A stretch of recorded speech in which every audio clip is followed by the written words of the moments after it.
Good evening. It's good to be back with you again, and indeed the weekend has gone very quickly for me. Drove up from Alabama on Friday, about 6-hour drive. It's been a common question, so I'm just answering it for everyone. How far is the drive? It's about a 6-hour drive, and preached Friday night, and had the 3 lessons in the morning yesterday, and the singing last night, and I was wondering if my voice would still be here tonight for this lesson, but it's still here, so I think we can finish things up tonight. And I'll head back early in the morning tomorrow after staying another night here. We've been thinking about lessons that will be helpful to building faith-filled families, and we've thought a little bit about our mindset, about our priorities, about our habits, about our mentors. We've thought about some of the habits that we could put into place here today in our lessons by thinking about our table, trying to be people who gather around the family table. We've thought about our finances and some of the financial habits that we need to keep as we try to serve the Lord together as a family. And tonight, I wanted to think with you a little bit about the importance of hospitality. Hospitality. Think about the front door. Is your door open to other people? Are you a family that welcomes new relationships and friendships and monitors the people who are coming in and out of your home? Do you have an open door at all? When your doorbell rings, here's a question for you. What would your welcome mat say if it could read your mind? Would it say, "Go away"? Is that what you think? Would it say, like this particular mat, "Hope you told us you were coming over"? Would it say, "Go away, I'm reading, don't want to be bothered"? Would it say, "We hope you have a very good reason to make our dogs bark"? I like that, Matt. Or is your home a welcoming home?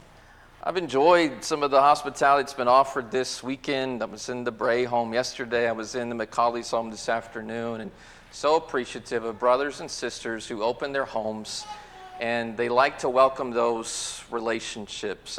I know that maybe you think when you're opening your home, you're helping that person out by giving them some food, and you are. But I'll tell you, they help me. They help me out, and hopefully I hope I can be an encouragement to them when I'm there as well. And because I can tell you that there have been people who have come into my home that I fed meals, and you think that you're blessing, and you're the one that really gets the blessing. You have encouraging conversations, and you have encouraging moments, and sometimes you can talk about deeper and more intimate and important things. They can ask questions that they wouldn't ask in any other setting than your home, and sometimes it's just a mutual blessing for both of you. And so I want to think about that a little bit with you here today. Hospitality and your home. The phrase "entertain strangers." Look at Hebrews chapter 13 and verse 2. We mentioned this during our table talk this morning during the Bible class. But Hebrews chapter 13 and verse 2, there's a verse there that is really our key verse. It's going to guide us to where we're headed the rest of the lesson. But it says, "Do not forget to entertain strangers. By so doing, some have unwittingly entertained angels."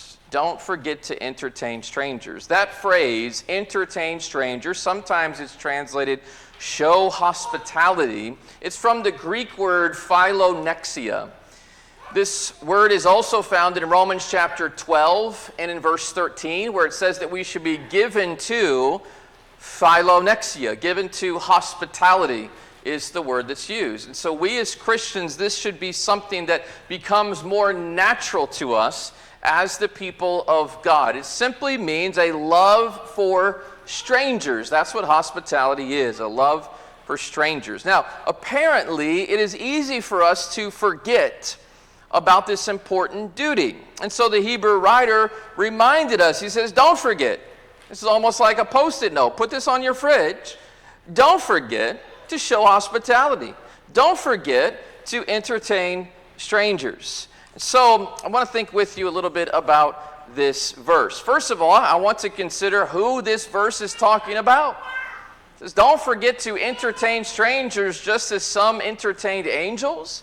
What does that refer to? Well, the Hebrew writer many times in his statements and allusions is referring back to Old Testament events. That makes sense because he's writing to Hebrews, people who were familiar with the Old Testament.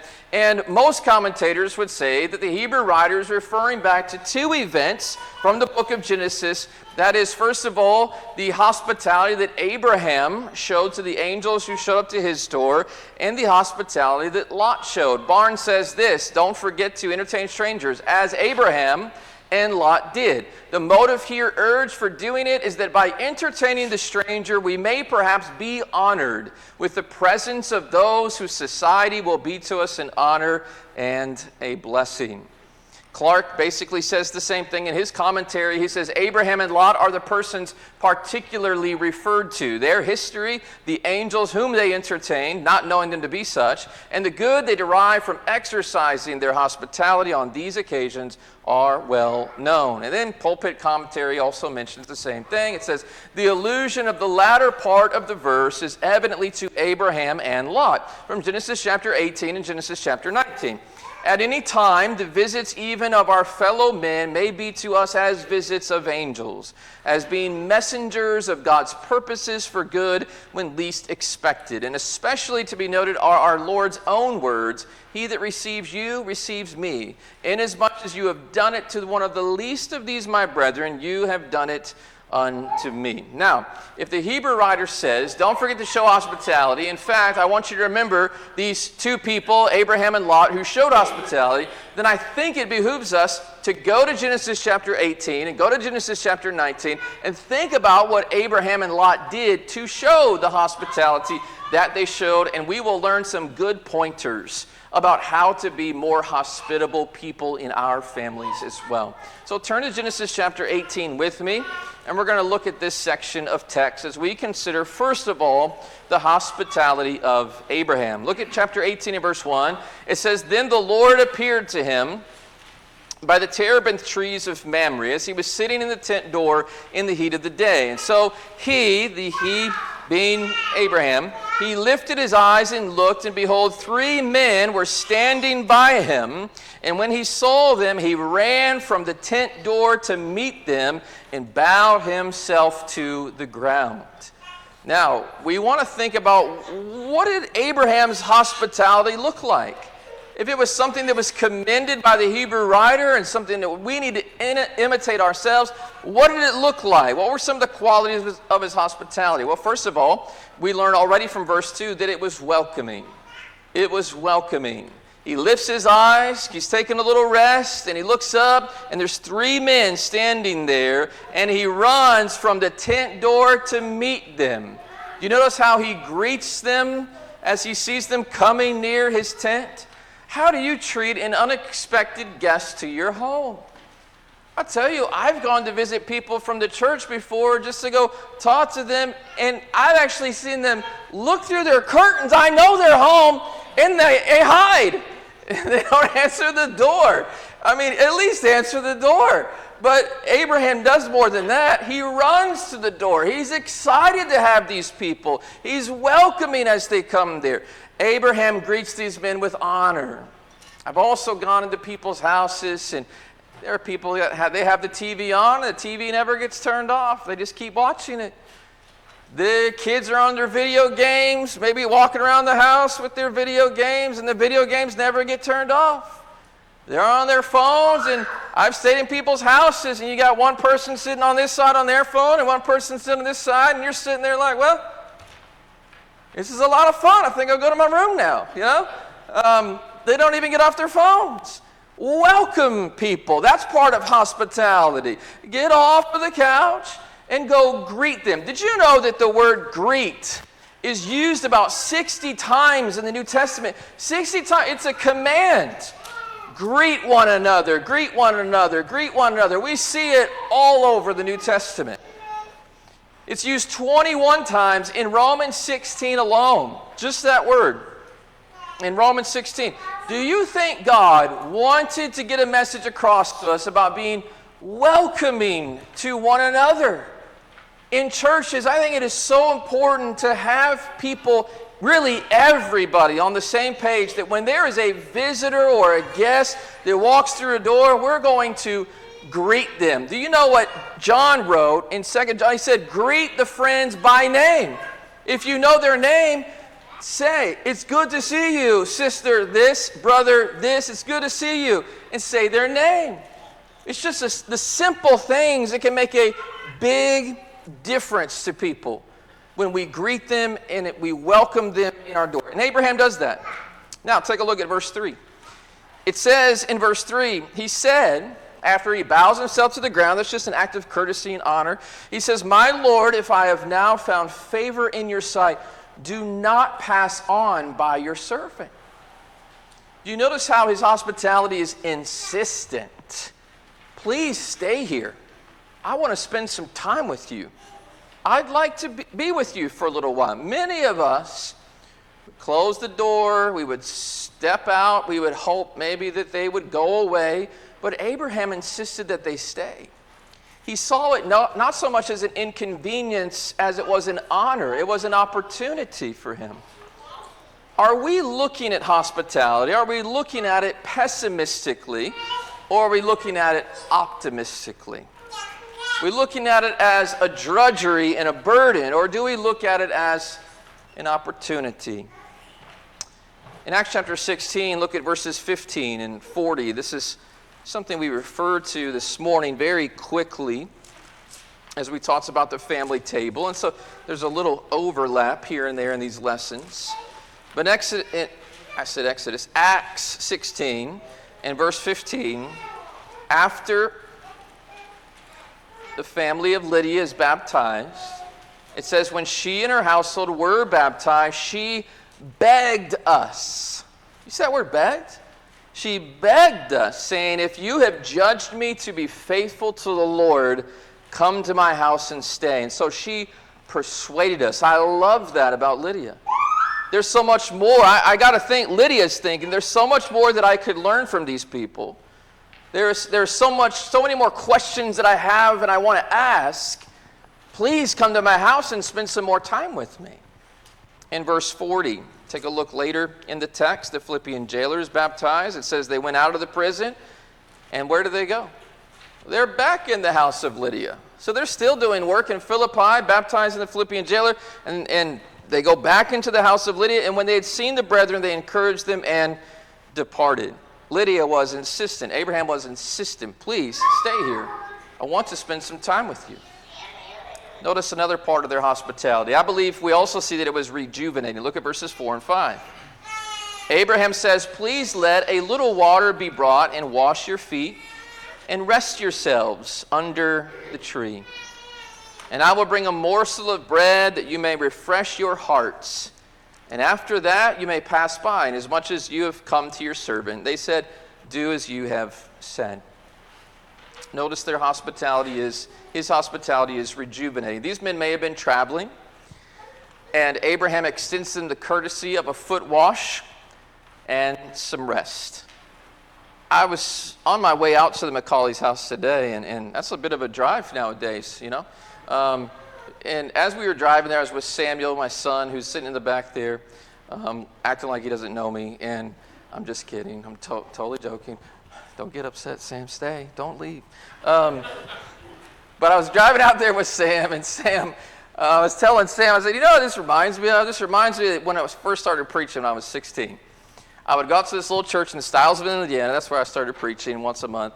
And there was 2 or 3 families out there in Stylesville that I didn't have anywhere to go in the afternoon because it was an hour drive from where I was coming to go out there. And I would always drive to their house, and we would spend the afternoon, and somebody would have lunch, and then we'd play some cards, and we'd talk for a while.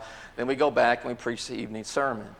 And so this reminds me just so much of this. This was just a part of my life when I was 16, 17 years old, doing that on a regular basis. But it was so great doing that. I built relationships with people and friendships with people, and we drew closer together. It was encouraging to them because it was a smaller congregation and there weren't that many people there anyway. And so just to have somebody to spend some time with and talk to and be encouraged by, and encouraged was great. But there were times I was tired too, and I can remember going there and somebody would say, hey, go to the bedroom and take a 30-minute nap, take an hour nap if you need to, and just get a little rest if you need to. And just people like that were so impactful to me when I was younger. I'm out at I'm pulling up to Macaulay's house today, and I see all these tents in the backyard.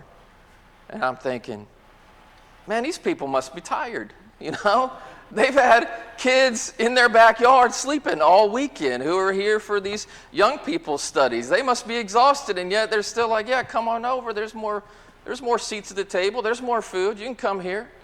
And I love that. I love people like that because they're just the type of people who they just keep serving and serving and serving and refreshing you, and they're probably worn out. So everybody leave them alone tonight, let them go home and sleep because they need rejuvenated now.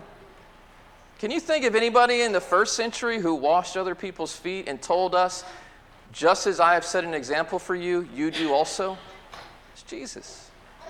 Jesus taught us to wash other people's feet and to serve other people. And when we do so, we are being Jesus-like in doing so. So think about things that you can do to others and for others that are rejuvenating to them. What might a tired traveler, visitor, or guest need when they arrive to town? A shower, some gas, a nap, a quiet place to recover? Those are all important and helpful things and make such a big difference. Abraham goes out of his way also to make sure these men are fed. They're hungry, they're tired. Everybody has to eat right, and so feed them. This is a courtesy we can extend not just to traveling preachers or angels or whatever it is, but we can extend it to new parents. You were a new parent once. Wasn't it nice when you were a new parent, if you had this experience? I know we did.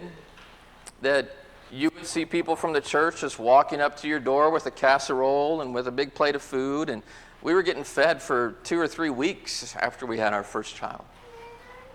That starts to die down after you have your third child a little bit, but it was great. It was encouraging because people were just looking for ways to refresh. Or a grieving family. When I was in Kokomo, one of the members there was Earlene Kerr. If you've ever heard of Gary Kerr, who preached down in Bowling Green, Kentucky for a long time, that's Gary Kerr's mom. And Earlene Kerr always had, when she made a casserole, she always made 2 casseroles. She put one in the freezer, and she served the other one. And she kept the one in the freezer so that if there was ever a death, if there was ever someone that had a child, if there was ever somebody that was sick, that was going through a hard time, she just pulled that thing out, and she would bring it to your house. And she was just rejuvenating. She was encouraging. Everybody loved her because she was just always looking for ways to be hospitable. I tell people all the time that the folks that you remember at gospel meetings are the ones who feed you. At least you remember their names. Because you're talking and conversing, but it's because you shared things with one another that help you remember each other. Notice also the angels were receiving of the hospitality. Abraham says, I'm going to do this, I'm going to do this. You guys take a rest, and they say, do as you have said. Sometimes you try to be hospitable to people and they don't receive it. Receive it. This is one of the ways that we build relationships with one another.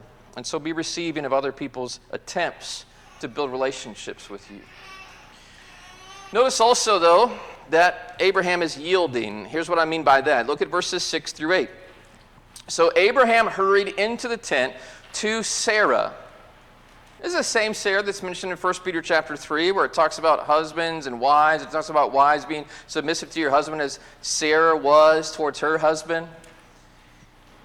And notice one of the examples we have of that here in verse 6. Abraham hurried into the tent to Sarah and said, quickly, make ready 3 measures of fine meal, knead it, and make cakes. Not all wives are very receptive to that type of statement, right?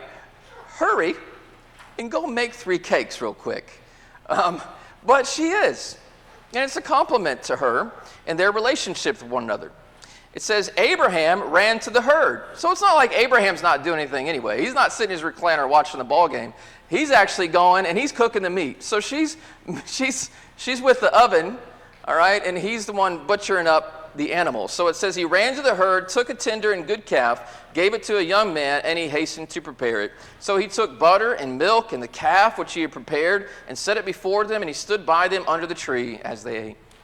They're just very yielding. There's no formal invitation here with an RSVP. Sarah may have been doing laundry. It may have been, a busy day for her. The servant may have been feeding the herd, but they all stop what they're doing to take the time to entertain the guests. Sometimes you just got to put that mop bucket down and save it for tomorrow.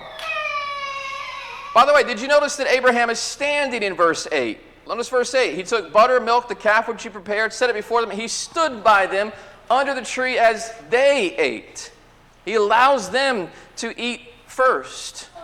He's standing and giving them a place to sit. Maybe there weren't any other seats. And so he's letting them sit. He's showing them honor by doing that. I'm going to apply this to a church situation, but pet peeve of mine is a visitor comes in, they're looking for somewhere to sit, and someone walks up to them and says, "You're in my seat." Oh, don't you dare. I hear that you do that. We're going to talk. You do not have a seat, and you just offended the visitor who's here for the first time. Don't say that to them. Learn from Abraham. You can have my seat. I'll go find somewhere else to sit. You go ahead and sit down here. And he's standing instead of being rude or discourteous to his guests. He's yielding. He's yielding. Notice another aspect here. They're also conversing. They have a conversation in verses 9 through 15. Then they said to him, "Where is Sarah, your wife?" He said, "Here, in the tent." And he said, "I will certainly return to you according to the time of your life. Behold, Sarah, your wife, shall have a son." That's why they'd come, to share some good news. You're going to have a baby. "Sarah, your wife, shall have a son." Now, Sarah was listening in the tent door, which was behind him. And Abraham and Sarah were old, well advanced in age. Sarah had passed the age of childbearing. And therefore Sarah laughed within herself, saying, "After I have grown old, shall I have pleasure, my Lord being old also?" And the Lord said to Abraham, "Why did Sarah laugh, saying, 'Shall I surely bear a child, since I am old?' Is anything too hard for the Lord? At the appointed time I will return to you according to the time of life, and Sarah shall have a son." Sarah denied it, though. She said, "I didn't laugh." She was afraid. He said, "No, you did laugh." Notice the conversing that's going on here. These guys don't just have a comfy room and a key and go back and do their work, and they're not just texting their friends alone. They carry on a conversation. Sometimes I think we've forgotten how to carry on conversations with one another. We're becoming an extremely antisocial society because we don't do things like this anymore. We're not hospitable. We're not making time for real conversations offline, face to face, group to group. They're carrying on a conversation, and as they carry on a conversation, they receive some encouraging news. They're going to have a baby. So talk a bit. Good news can be shared. Talk about the good things that are happening in your life, the good news that's happened lately. Good things can happen. But I want you to notice one more aspect of his hospitality, and that is that it's finishing. Let me show you what I mean by that. Notice verse 16. The men rose from there. They've come, they've eaten, they've been refreshed, they've shared what they need to share, and now they're going to go on their way. So the men rose from there and looked towards Sodom, which is where they're headed next, Lot's house. And Abraham went with them to send them on the way. Notice that Abraham walks with his guests and leads them on the way. This is an act of hospitality too. I've held gospel meetings where folks acted like they didn't care too much when I was leaving town. I'm not trying to pressure you tonight. Don't be all fake with me. But sometimes you leave town and some people they don't even say goodbye. But then I've been in other places where ladies will pack up a snack bag for the trip. And the first place that I ever held a gospel meeting was down in Batesville, Arkansas. And I was 19 years old. And this guy handed me a $50 bill. When you're 19 years old, back as long ago as I was 19 years old, that was a lot of money for gas. He said, "This is for gas. I want you to have some gas money to fill up your truck on the way home." That's encouraging when those types of things happen. I've had people give me gift cards for Starbucks or to eat something on your way out. Listen, you remember churches like that. I've had people say, here's my phone number. If you have any problems when you're leaving town, you get down the road and something goes wrong with the car, I want you to know you can call me. I want you to have somebody's number because you may not know anybody in town. Just simple acts like that are so encouraging, kind of finishing that hospitable act. My grandma and grandpa had this habit whenever you went to their house, and I know a lot of older people have this kind of habit too, but whenever you went to their house and you would leave, they would always walk you out the door and out the walkway. It didn't matter how hot or how cold it was, and they would stand there until you pulled out, until you left, waving goodbye the whole time. And I'm told that the reason why my grandpa had that habit was because of this verse. Abraham went with them to send them on the way. So just kind of watch them as they went and make sure they were okay as they left. Just a nice act. Let me apply this to our young men and our young women. More our young men. When you start dating a girl and you drop her off at her parents' house, before you go home, you walk her to her door. You don't walk my daughter to the door, you may not get a second date. Or we will talk about that. It's just simple courtesy. You make sure she's safe. You walk her to the door. It's just a simple act of kindness that you do that.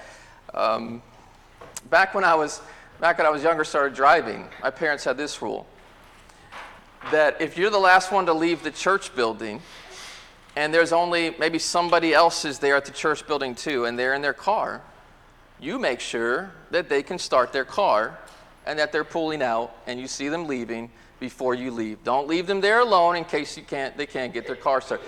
Just a simple act of finishing hospitality to other people. Acts of courtesy to each other. All right, that's the hospitality of Abraham. Let's think about Lot. He's in Genesis chapter 19. Genesis chapter 19. So turn over a page there. And we're going to see a couple of the same attributes, so we won't work those over quite as hard this time. But look at Genesis chapter 19 and verse 1. The two angels came to Sodom in the evening. So the angels that are mentioned in Hebrews chapter 13 and verse 2. They're with Abraham in Genesis 18. They're with Lot in Genesis 19. They come to Sodom in the evening, and Lot was sitting in the gate of Sodom. And when Lot saw them, he rose to meet them, and he bowed himself with his face toward the ground. So an act of honor, kindness, and courtesy. And so first of all, he's respectful. Hospitality is respectful. He rises, he greets, he bows, all symbols of courtesy. Notice also he is insistent. So look at verse 2. He said, "Here now, my lords, please turn into your servant's house and spend the night and wash your feet. Then you may rise early and go on your way." And they said, "No, we will spend the night in the open square." So they say, this is going to be too much trouble for this guy. We'll just stay out here in the open square. It'll be okay. Now, Lot is very insistent. He doesn't offer a half-serious invitation. He means it. He insists, he persuades, he wants to be hospitable, so he's insistent. But let me notice the third thing with you, and that is he's also quick thinking. Because these guys say, we'll just stay out here, no problem. But doing that in Sodom is like doing that in the types of neighborhoods where you don't want to do that. So in verse 3, he insisted strongly. I like that. No, I don't think you understand where you are. I don't think you understand what kind of neighborhood we're living in here. You need to come inside, and you just stay the night with us inside the house. He insisted strongly, so they turned into him and entered his house. And then he made them a feast and baked unleavened bread, and they ate. Lot realizes he is not living in the safety of suburbia. There is crime, there is perversion, there is wicked people. He wants his guests to stay with him. He doesn't hold these guys up in the cheap, trashy, prostitute-filled Motel 6 in the ghetto, okay? You come here. I heard this story about Bob Knight. I'm showing my age when I start using Bob Knight stories, okay? But those were the good old days when IU was good. But Bob Knight went to recruit Juwan Howard. Do you remember Juwan Howard? He played for Michigan in the 90s during the Fab Five and, of course, played in the NBA and then coached at Michigan. But he was going to recruit Juwan Howard when Juwan Howard was in high school. Juwan Howard was not from a good area. He was from East Chicago. And Juwan, when he knew that Bob Knight was coming to recruit him, Juwan Howard personally met Bob Knight at his car, made sure that he was escorted into the building to watch him play basketball because it was a dangerous neighborhood. That's an act of hospitality. Juwan knew where he was living. He knew what the culture was like. He knew that it could be dangerous for Bob Knight to show up there without anybody to walk him in. And so he quickly thought about how he could be protective of Bob Knight, who was doing him a favor by coming to recruit him. Make sure that people are cared for in dangerous places. There are places that are dangerous. There are times of night that are dangerous, and there are dangerous people. And so one act of hospitality is that we are protective of one another. We try to keep one another from those situations. Notice also that Lot is very protective. So look at verses 4 through 8. He is quick thinking, and part of his quick thinking is that he's protective. So verse 4 says, before they lay down, the men of the city, the men of Sodom, both old and young, all the people from every quarter surrounded the house. And they called to Lot. They said to him, where are the men who came to you tonight? Bring them out to us that we may know them carnally. And knowing someone in the Bible is not just getting to meet them. There was something sinful going on here that they wanted from these men that they saw who had come into the city. And so Lot went out to them through the doorway, shut the door behind him, and said, please, my brethren, do not do so wickedly. And he tries to push them away. So he's very protective. Lot's guests were his first priority. He wanted to keep his guests safe. So true hospitality protects. Have you ever thought with your children, have you ever thought about how advantageous it is to know who is coming into your home with your family rather than allowing your family in other people's homes where you have no idea who they are with and what they are truly doing and what they are talking about? I would much rather my home be a hospitable home, and I've always told my kids as they were growing up, bring your kids here, because I know what you're doing here. I can observe it, and I can see it, and I can listen to the conversations, and I know you're going to be protected here. But there are some homes where we've been a little too trusting of the homes that our kids are going into, and it's gotten children into trouble. Because maybe we're with young people we shouldn't be with, or maybe there's older people in those homes who have bad intentions for them. A hospitable home is a home also that's a protective home. We're trying to protect our kids. My kids didn't do sleepovers growing up. It wasn't allowed. Because I didn't want to be somebody that was to blame if something went wrong with those types of things. And so we didn't do that kind of stuff, because I was trying to be protective of my home. So in a sense, a hospitable home is a protective home. It's giving yourself the advantage of keeping a protective and a watchful and a vigilant eye over your family and knowing who their main influences are. There's different ways we protect people too. Somebody wants to drive home and they've been at your home late at night and you know that they're tired. Be insistent and protective and say, go ahead and stay the night here. I want you to get some sleep before you go home. I would feel terrible if something happened. You fell asleep while you were driving. I mentioned this again to our young men, but walking women to their cars, walking into their front doors to keep them safe. When I was dating my wife, she was living in downtown Indianapolis. It wasn't the best area, so if somebody was going to get jumped, it was going to be me. And so I was going to walk her to her door, and I was going to walk back alone, but I wasn't going to make her walk to her door by herself. Because I was trying to be protective. Let me add one more piece of common courtesy to you. You're walking with a female. You need to make sure that you're walking on the traffic side. You're the one that the water and the dirt is going to get flung on. You're the one that's going to get hit by the car first. If that happens, that's just one simple way of being protective to the person that you're walking with. All right. Dating advice. You didn't know you were getting that today. That's important to me. I look for things like that when I see guys and girls. Know those things. Well, one more thing. Lot is also receptive to the angel's advice. So look at verses 12 through 15. Verse 12 says, the men said to Lot, have you anyone else here?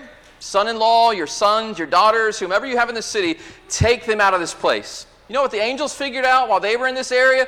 Lot, you really shouldn't be living here. Lot, you really made a bad choice when you chose that plain of the Jordan that you thought was greener pastures, because it's not a good moral place for you to be living. And so he says, you need to get out, for we will destroy this place, verse 13, because the outcry against them has grown great before the face of the Lord. The Lord has sent us to destroy it. So Lot went out, spoke to his sons-in-law who had married his daughters. He said, get up, get out of this place. The Lord will destroy this city. But to his sons-in-law, he seemed to be joking.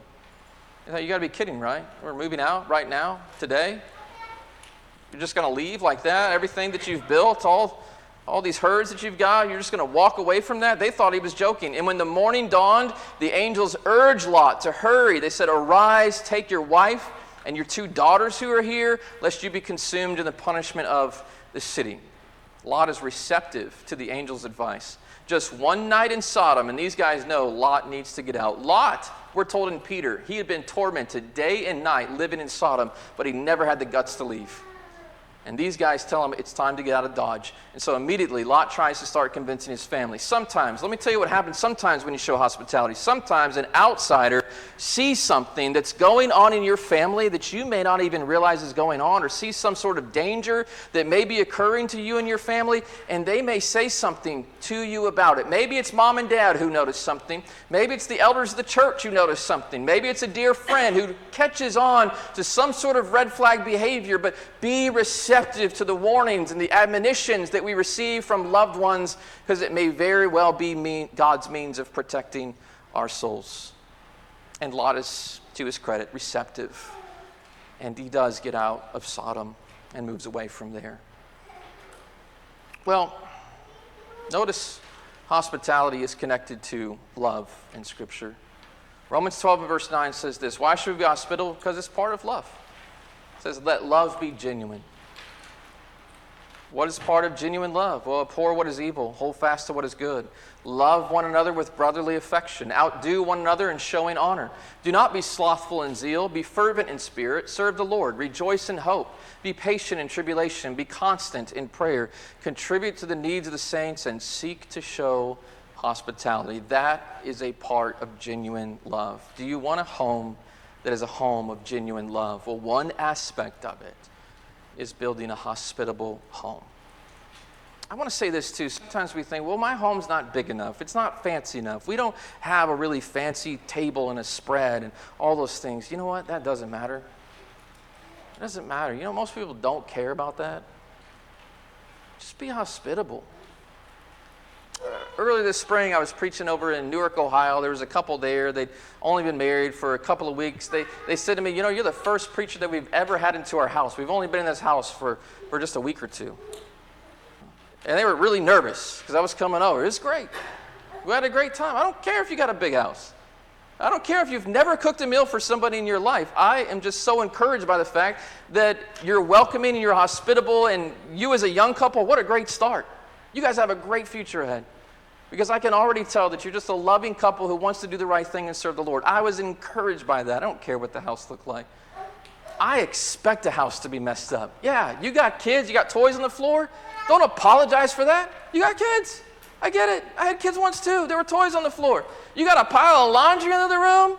Yeah. You got a bunch of people to do laundry for. Sometimes there's laundry sitting around. You got some dishes in a sink? You've been cooking. It takes dishes. Don't apologize for all that. It's okay. I'm all right with that. I'm just glad that you're being hospitable and we're developing relationships. So we worry about those things too much. I think that's a lot of cultural, societal pressure. We think everything's got to be on an Instagram photo. Doesn't have to be like that. All right. Why is this so important? Why is this so important? Do you ever feel like a stranger in your own church?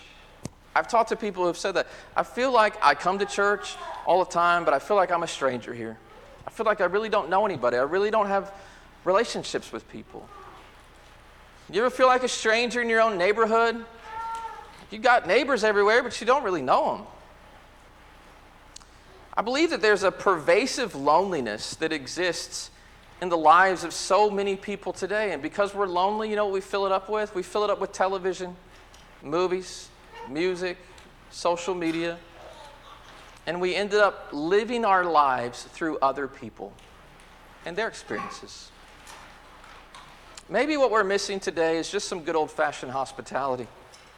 Do you want to develop stronger bonds with brothers and sisters? Practice hospitality. You won't feel like a stranger anymore. Invite people over. Make plans together with other Christians. Involve them in your lives. Get a bite to eat after services. Take an extra serving out of that meal that you don't need to eat and drop it off at a widow's or a widower's house. I feel the most connected to my brothers and sisters when we're involved in each other's lives outside of these walls. I hear a lot of people who don't really know their neighbors. Hospitality is a two-way street, I know that, but have you tried having your next door neighbor over for a cookout? Inviting them over to share a pot of chili? You may just develop a friendship. That's a blessing. Does it seem like the church isn't growing? Now, we can blame a lot of that because, people just don't believe the truth these days, and there's just people that don't accept the truth. But some of it may just be we don't exhibit love towards them like we could. When's the last time you invited a visitor to get something to eat after services so you could talk more? Do you even know the visitors that come in the back door? Maybe we could do something as simple as make a local visitor some homemade bread and go to their house, drop it off. Let them know, we're glad that you came and we hope that you'll come again. It's a token of friendship. It's a sure way to get people to remember us. Just make sure that you're a good cook before you drop off the loaves of bread, because we don't want them to remember us for the wrong reasons. Maybe there's somebody in the church, they've not been treating you very well, or you feel like there's some ill will, there's just something that's not working there. Invite them over for a meal and maybe they'll open up. Maybe your act of goodwill can go a long ways towards healing those wounds. Or maybe you know somebody who's been discouraged or not been as faithful as they should. Try to make some time to get a cup of coffee with them. Share some lunch. Let them know God has not forsaken them, and encourage them. There's a lot of good work that can be done through individual hospitality. It can go a long way towards showing our love. So let's get back to old-fashioned hospitality these days. It's hard for a cold church to warm a heart. And listen, church, you got to know your strengths and weaknesses. Some churches just grow because they happen to be a church that's in a growing part of the city. Okay? Everybody's moving into that suburb, and you're just there at the right moment when everybody's moving into that suburb, and so you're growing a lot of times because of that. And so you get a lot of visitors, and you get a lot of newcomers, and just as a matter of convenience, we grow because of those things. When you aren't that church, the church growth happens the biblical way. Not by move-ins, but by conversions. And conversions take conversations. Hospitality is one way that we generate those conversations with people. It's one way that we express our love to those people, to open the door to those conversations. And so one key to church growth is going to be an intentional and persistent hospitality by the leadership and by the members of the church to visitors and to repeat visitors. And then people aren't there because your neighborhood is so great, and they're there because you show love. And that's a church that'll love you right there. And that'll keep coming back because you greet people and you're hospitable to people. We're going to finish by just one final thing. The good news that Abraham and Sarah received from the angels who had come to visit. In that conversation, they found out that they were going to have a son. And that son was Isaac. And that son Isaac gave birth to a son, Jacob. And that son, Jacob, gave birth to 12 sons, the children of Israel. One of those sons was Judah. And it was because of that good news that we can share the good news about Jesus. Jesus was the son of Abraham. He was the son of Isaac. He was the son of Jacob. The son of David. He was the lion out of the tribe of Judah. And just like Abraham heard the good news about his son, through whom all nations would be blessed over a meal, maybe we can use our times with one another to find open doors to share the good news about Jesus with other people too. And so today we invite you to believe in the seed of Abraham, through whom all nations can be blessed, to obey him since he is God's promised source of salvation and hope for all mankind. If you want a blessing today, then I would encourage you, come and receive it by obeying the Lord. You can come while we stand, while we sing.